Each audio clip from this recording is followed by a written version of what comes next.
ዘይተጸበየቶ ነገር አሌክስ ሰፕራይዝ ገይሩዋ ንብዙሓት አዋርሕ ሕቶኣ ዘይተመለሰ ዝነበረ ሕቶኣ ተመሊሱ ሊሊ በዚ ነገር እዚ ምእማን ሲኢና ሰላምታ አይረሳዕኹን ክቡራት ቤተሰበይ ከመይ ኣለኹም ደሓን ዲኹም በቢ ዘለኹምዎ ሰላም ፍቕሪ ቅሳነት ራህዋ እናተመነኹ ነዚ ገዛ ሓድሽቲ ዝኾንኩም ከምቲ ልሙድ እንኳዕ ብሰላም መጻኹም እናወልኩ ላይክ ሸር ሳብስክራይብ ብምግባር ምብርታዕኹም ኣይፈለየን ክብለኩም ይፈቲ እምበኣርከስ ናይ ልሙዓንቲ ኣድያና ወይ ከዓ ትሕዝተና ከምቲ ልሙድ ብዛዕባ ሊልና አሌክስ ኮይኑ አሌክስ ንቢቲ ሰፕራይዝ ገይርዋ ቢቲ ዘይተጸበየቶ ኮይኑ ብታሕጓስ ነቢዓ ሊሊ በዚ ነገር እዚ ብጣዕሚ ደንጊፃ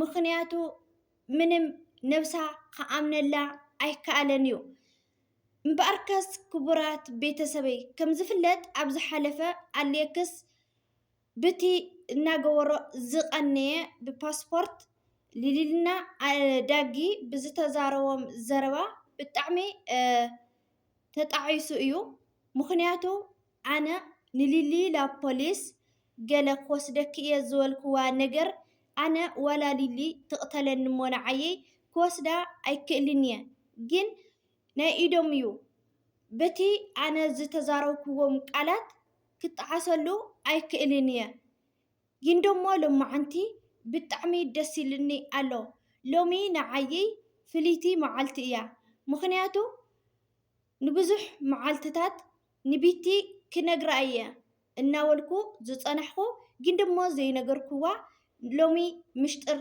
ዝሓዋእኽዎ ኣሎ ስለዚ ንቢቲ ሰፕራይዝ ክገብራ እየ ግን ደሞ ሰፕራይዝ ክገብራ እንተኮይነ ዘይግመት ነገር እዩ ስለዚ ጽባሕ ብደንቢ ፕሮግራም ገይረ እየ ክነግራ ኢሉ ሓሳብ ወይ ከዓ ርእይትኡ ኣቐሚጡ ነይሩ ማለት እዩ ይኹን ደኣ እምበር ክቡራት ቤተሰበይ ንቢቲ ደው ኢሉ ረኺብዋ ቢቲ ደሞ ሰፕራይዝ ኣለኪ እዩ ክነግረኪ እየ ብጣዕሚ ደስ ይኽብለኪ ኢልዋ ንሳ እውን እንታይ እዩ ምክንያቱ ኣነ እቲ ደስ ዝብለኒ እንታይ እዩ ንገረኒ እስኪ ካባኻ ብዙሕ ነገራት ይጽበ እየ ኢላቶ ማለት እዩ እምበኣርከስ ክቡራት ቤተሰበይ ሎሚ ቢቲ ብታሕጓስ ፍቕራ ገሊጻትሉ ኣላ ንአሌክስ ምክንያቱ ንስኻ ኣብ ዘለኻሉ ኣብ ጎነይ ብዙሕ ነገራት ክሳኽዑለይ ይምንኩር እየ ብዙሕ ነገር ካፍታ ዝነበርክዋ ዕፅፊ እየ ዝስጉም ንስኻ ንዓየይ ልዕሊ ማንም ኢኻ ኢላተላ ማለት እዩ እምበኣርከስ ክቡራት ቤተሰበይ አሌክስ ብወገኑ ደሞ ኣነ ኣብቲ ዘለኽዎ ደረጃ ንክበፅሕ እቲ ዘለኽዎ ፀባይ ሒዘ ንክሰጉም ንስኺ ኢኺ ጌርክኒ እምበር ብሊሊ ኣይኮነን እዩ ስለዚ ኣብዚ ሕጂ ሰዓት ብጣዕሚ ደሚቐን ተሓጒሰን ልዕሊ ማንም እየ ዝረአ ዘለኹ እዚ ደሞ ብናትኪ ጅግንነት ብርትዐ ጥንካረ እዩ ስለዚ ቢቲ ንዓየይ ልዕሊ ማንም ኢኺ ክብል አሌክስ እውን ብሓሳቡ ገሊፅላ ኣሎ ማለት እዩ እምበኣርከስ ክቡራት ቤተሰበይ ሎሚ አሌክስ ንቢቲ ብጣዕሚ እዩ ደስ ኣቢልዋ ቢቲ ደሞ ብታሕጓስ ነቢዓ ማለት እዩ ምክንያቱ ንብዙሕ ግዜ ሕቶኣ ዘይተመለሰ ዝነበረ አሌክስ ሕቶኣ ክምልሰላ ተገዲዱ ማለት እዩ እምበኣርከስ ክቡራት ቤተሰበይ እዚ ነገር እዚ ክትሰምዑ እንተኮይንኩም ሕጂ እውን ነዚ ቪድዮ ብላይክ ጀምርዎ ክብለኩም ይፈቲ ምክንያቱ ላይክ ንዓየይ ዓብይ ጥቕሚ ኣለዎ እዩ እምበኣርከስ ክቡራት ቤተሰበይ ከም ዝፍለጥ ቢትና አሌክስ መፋለጢኦም ኩለና ንፈልጦ ኢና አሌክስ ናብ ስራሕ እየ ኢሉ ኣብ ዝኸደሉ ሰዓት ምስ ሄኖስና ሃፊ ኮይና ብሓደ መፂኦም ናፍቲ ቦታ ማለት እዩ ናስርሑ ብድሕሪኡ ደሞ ክላለዩ ክፋለጡ ናይ ስራሕ ድልየት ከም ዘለዋ ዩቱብ እውን ከም ዘለዋ ብዙሕ ነገር ተዛሪባቶ ይኹን ደኣ እምበር ኣሌክስ እውን ኣጆኺ ኣብ ጎንኺ ኣለና ኢና ክነባረትዕኪ ኢና ኢሉ ኣሻዒትኡ ሓሳብ ሂብዋ ነይሩ ማለት እዩ።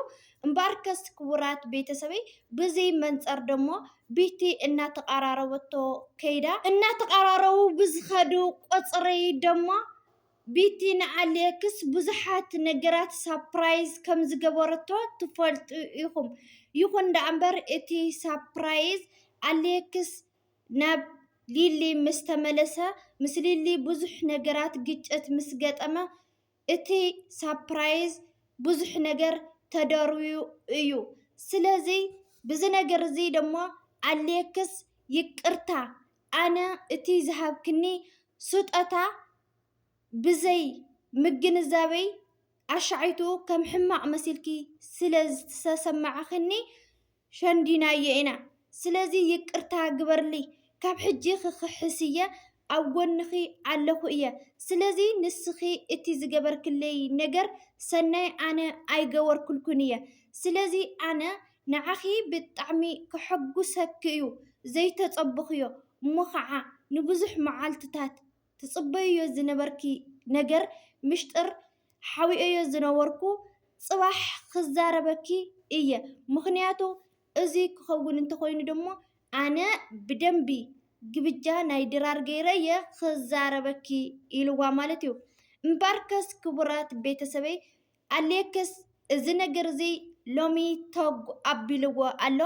ሊሊ ደሞ ብጣዕሚ እያ ተገሪማ ምእማን ሲኢና።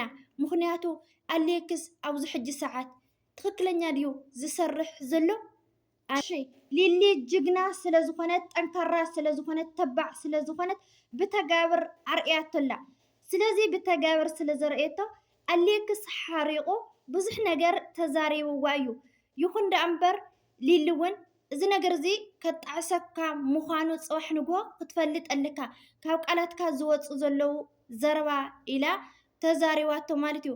እምበኣርከስ ክቡራት ቤተሰበይ ኣሌክስ ከም ዝፍለጥ ከቢድ መጠንቀቕታ ሊሊ ከም ዝሃወጦ ኩለና ንፈልጥ ኢና።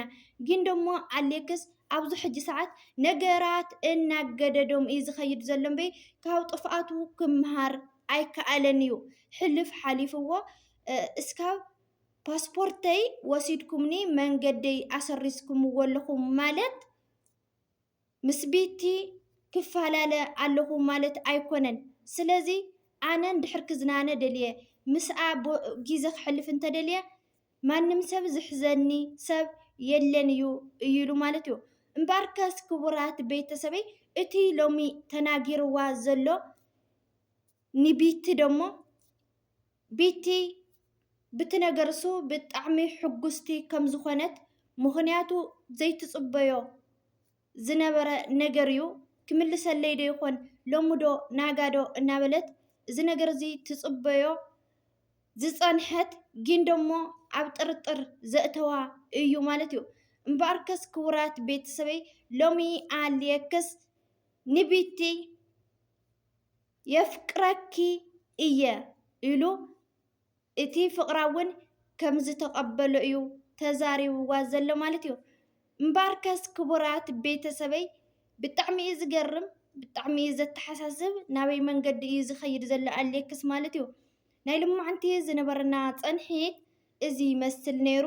ብዝቕፅል ብካሊእ ትሕዝቶ እስካብ ዝመፀኩም ስሰናዩ ንዓኹም እናበልኩ ነዚ ቪድዮ እተፈቲኹምዎ ላይክ ሸር ሳብስክራይብ ብምግባር ሃናፂ ርእይቶኹም ኣይፈለየኒ ኩለኩም ይፈቲ። ሰናይ ቅንያት ባይ ባይ ይፈትወኩም እየ። ብሩኽ ቅንያት ኣሸንዳ ይኹነልክን ደቂ ኣሸንዳ ኣሕዋተይ እውን